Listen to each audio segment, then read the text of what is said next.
Let's take a look at the worst transfers from each winter window, right from when they started in 2003. Michael Ricketts to Middlesbrough. Alright, so who here is old enough to remember Michael Ricketts? Remember, he was the lad who scored across a couple of seasons for Bolton, tricking the national team into thinking he was worth a damn. Basically, he was the original Jay Bothroyd. Anyway, Ricketts earned himself a move to Middlesbrough, a club brimming with ambition and potential. I know lads, it was 15 years ago, alright? The 3.5 million signing scored 4 goals across 39 games for the club, before being chucked out to Leeds United in 2004. Over the next 11 seasons of his career, 4 of which were in League One, he scored 24 league goals. This guy played for England. Good God. Scott Parker to Chelsea. I get the feeling Scott Parker is a bit of a home bird. Apart from a short-lived stint up north, he's pretty much made a career out of bouncing around London clubs. The fella probably hasn't even had to move house. Back in January 2004, the PFA Young Player of the Year made the £10 million switch from Charlton to Chelsea, seemingly unaware that he was being bought as Frank Lampard's boot cleaner. Ajax boss Alan Curbishley wasn't pleased, claiming that his captain effectively downed tools once the papers began linking him with Stamford Bridge. Well, as it happens, Parker barely got a look in. 15 league games before getting fed up and joining the madhouse at St James's Park. John Alon Boumsong to Newcastle. John Alon Boumsong. This was the sort of player that Scott Parker was having to put up with at Newcastle. Boumsong arrived at St James's Park in January 2005 with a big reputation, a French international who'd been attracting interest from the future champions of Europe. Alright, it was Liverpool, but still. He'd only been at Rangers 5 minutes, but had already got fed up of playing Kilmarnock and Hearts every week. Maybe he should have stayed there, judging by how horrific his defending was in the Premier League. The £8.5 million signing was horrendously exposed by centre forwards every weekend, as his partnership with Titus Bramble rivaled Anton Deck for the most comedic double act on Tyneside. Georgios Samaras to Man City. Nowadays, Man City can go and spend a fortune on pretty much any world-class centre forward they fancy. This wasn't the case back in 2006,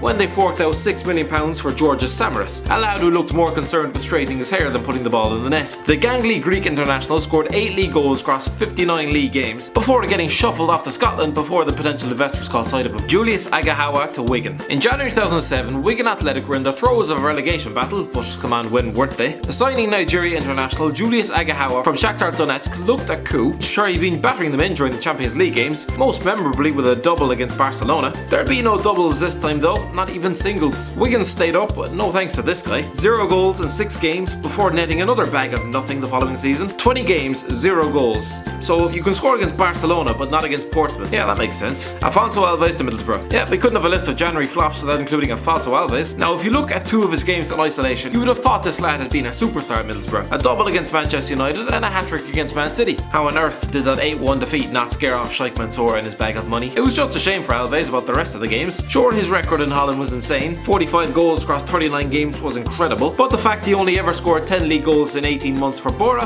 and was largely responsible for their relegation, well, let's just say it took us until Luis Suarez for us to trust Eredivisie imports ever again. Jimmy Bullard to Hull. It's mad to think Jimmy Bullard was anybody's record signing, but in January 2009 that's exactly what he became, when Hull paid Fulham £5 million for his signature. There were moments, like when he took the much needed piss out of Phil Brown at the Etihad, but mostly Bullard's 2-year spell at the club was spent in the treatment room. Benny McCarthy to West Ham. I don't care what anyone says, I'm convinced this lad has an Irish granny somewhere. I for one would have preferred to see him up front than Connor Salmon anyway. The former Champions League winner looked as though he was going to be a top signing for West Ham in January 2010. He spent a fruitful 3.5 years at Blackburn Rovers, so he was obviously well adjusted to England. It's just a shame the Hammers pounced when he'd rediscovered his love for the fridge. He spent 11 goalless games at the club, helped them get relegated, and fired some sexist pot shots at Vice Chairman Karen Brady. It did not go down well. Andy Carroll to Liverpool. This was a tough one. 2 of the worst Premier League transfers of all time were effectively offset by each other in a domino effect. Chelsea's £50 million splurge of Fernando Torres on deadline day 7 years ago caused meltdown on Anfield,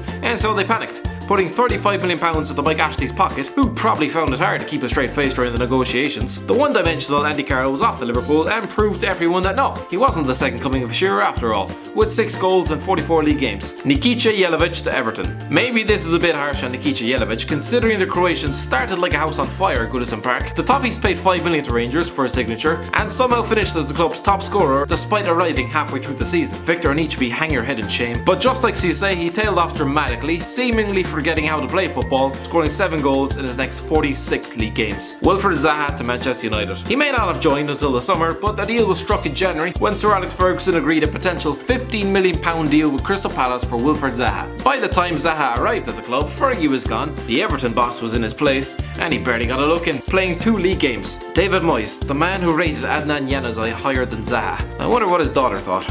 Kim Kallstrom to Arsenal. As if the Gunners didn't have their hands full with injury-prone Crocs, Arsene Wenger knowingly signed a man, on loan from Spartak Moscow, who already had a back injury. He pulled on a Gunners jersey 4 times in total before slipping back to Russia at the end of the season, leaving everyone to wonder what was the point of all that. Wilfred Bony to Manchester City. It's sad to see what has happened to Wilfred Bony. During his first spell at Swansea, he was a lethal hitman with 35 goals and 70 appearances. Since Man City paid 25 million for him 3 years ago, he doesn't seem to know his ankle from his elbow. 6 league goals across 2 seasons was pitiful, before Pep Guardiola presumably laughed him out of the club. Gianelli Imbula to Stoke City. Stoke City don't often spend huge amounts on players, so Mark Hughes would have been banking on his club record signing £18.3 million Gianelli Imbula to turn out half decent when he arrived in Porto. He was poor and is currently on loan at Toulouse. Saido Berahino to Stoke City. Stoke City don't have the best recent transfer record in the winter windows, so beware Potters fans. I don't know what's happened to Saido Berahino. He's hardly still in a mood after West Brom refused to let him go to Tottenham, is he? Stoke City rescued the former 20-goal-a-season hitman from his Hawthorns hell last winter for a potential £50 million. Has he been a success? He hasn't scored a goal since February 2016. This was 3 months before Leicester City became the champions. So what do you think?